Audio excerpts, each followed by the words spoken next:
जहां पर उद्धव मंत्रिमंडल के विस्तार को लेकर चर्चाएं जोरों पर हैं। आज कांग्रेस के 10 मंत्रियों की लिस्ट जारी की गई है, जिसमें 8 कैबिनेट और 2 राज्य मंत्री शपथ लेने वाले हैं। इस लिस्ट में अशोक चव्हाण का नाम भी सामने आ रहा है। कांग्रेस की तरफ से 10 मंत्रियों का नाम सामने कर दिया गया है। बाकायदा सूची जारी की गई है, जिसमें 8 कैबिनेट लेवल के और 2 राज्य मंत्री के तौर पर शपथ लेने वाले हैं। अशोक चव्हाण का नाम भी इसमें सामने आ रहा है। आज उद्धव ठाकरे कैबिनेट का विस्तार होने वाला है, जिसमें 10 मंत्री कांग्रेस की तरफ से शपथ लेने वाले हैं। साथ ही साथ चर्चा ये भी कि डिप्टी सीएम के तौर पर अजीत पवार को जगह मिल सकती है। आज अजीत पवार को डिप्टी सीएम बनाया जा सकता है। हालांकि उद्धव ठाकरे के मुख्यमंत्री बनने के बाद से ही चर्चाएं जोरों पर थी कि एनसीपी की तरफ से और कांग्रेस की तरफ से किस किस को कौन कौन सा खास पद मिल सकता है, किसको कौन सा मंत्रालय मिल सकता है। और इसी बीच अजीत पवार के नाम को लेकर लगातार चर्चाएं जोरों पर थी और अब उद्धव मंत्रिमंडल का विस्तार आज हो रहा है, जिसमें कांग्रेस ने 10 मंत्रियों की लिस्ट जारी की है। महाराष्ट्र में उद्धव ठाकरे सरकार का 1 महीने बाद पहला मंत्रिमंडल विस्तार होने जा रहा है। विधान भवन परिसर में देर रात इसकी सभी तैयारियां भी पूरी कर ली गई हैं। सूत्र ये बता रहे हैं कि इस विस्तार में 36 नए मंत्री शपथ ले सकते हैं, जिसमें शिवसेना और एनसीपी से 13 और कांग्रेस के 10 मंत्री बनाए जा सकते हैं। कांग्रेस नेता अशोक चव्हाण, पृथ्वीराज चव्हाण और अजीत पवार का नाम इसमें अहम माना जा रहा है। 28 नवंबर को मुख्यमंत्री उद्धव ठाकरे के साथ शिवसेना, कांग्रेस और एनसीपी के 2 मंत्रियों ने शपथ ली थी। नियम के मुताबिक महाराष्ट्र सरकार में मुख्यमंत्री के अलावा 42 मंत्री ही शामिल हो सकते हैं। शपथ ग्रहण के लिए विधान भवन में पंडाल बाकायदा बनाया गया है। यहां पर 5000 लोगों के बैठने की व्यवस्था है। चर्चा है कि नए मंत्रियों के शामिल होने के बाद विभागों में बदलाव भी हो सकता है। फिलहाल मुख्यमंत्री उद्धव ठाकरे के पास कोई विभाग नहीं है। ये तस्वीरें आप देखिए, विधान भवन के बाहर जश्न मनाती हुई ये तस्वीरें, खुशी का इजहार करती हुई ये तस्वीरें। आज उद्धव कैबिनेट का विस्तार होने जा रहा है और कहा यह जा रहा है कि 36 नए चेहरे शामिल किए जा सकते हैं।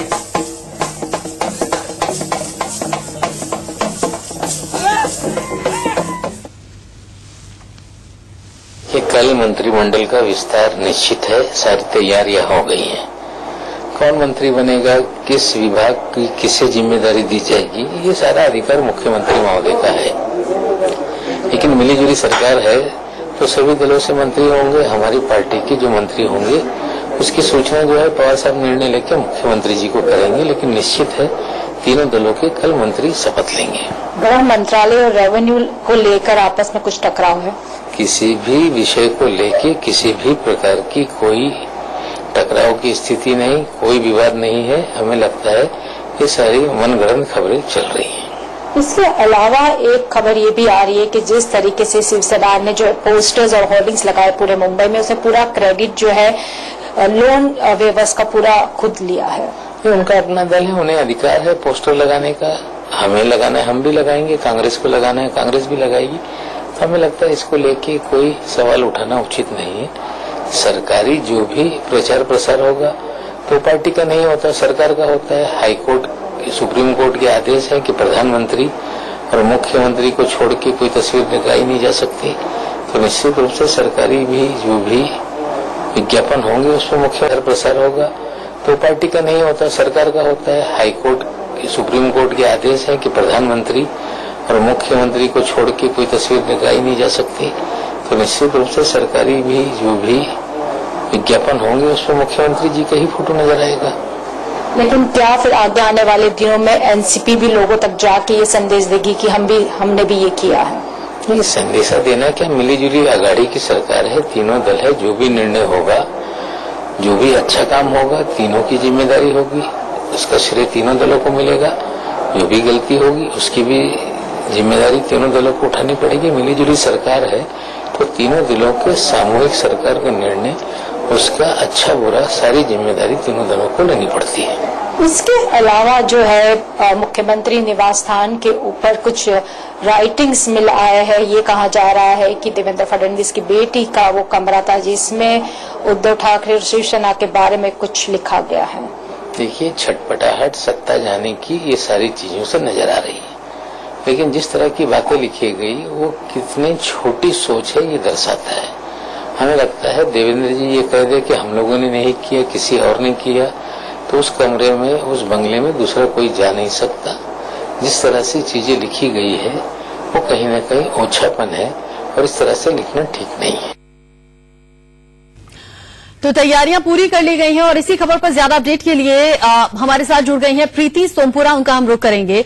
प्रीति, मुझे ये बताइए, विधान भवन के बाहर की तस्वीरें भी सामने आ रही थी, बाकायदा जश्न मनाया जा रहा है, तैयारी आप किस तरह की देख पा रही हैं और कौन कौन से वो संभावित नाम हैं जिन पर लगभग मोहर लग गई है?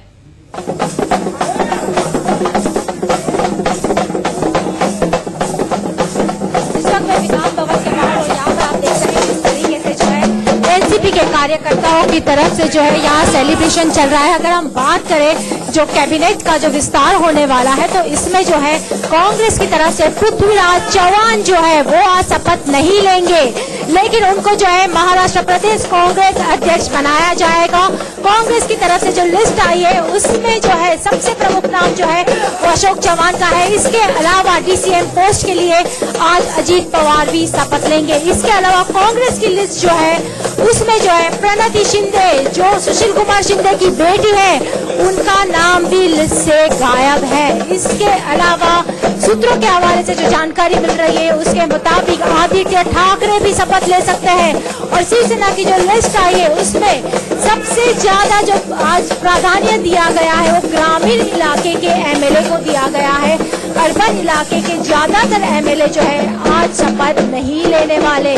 जो मंत्री जो बनाए गए शिवसेना ने अपने कोटे से उन सब में जो है ग्रामीण इलाके के लोगों को ज्यादा प्राधान्य दिया है।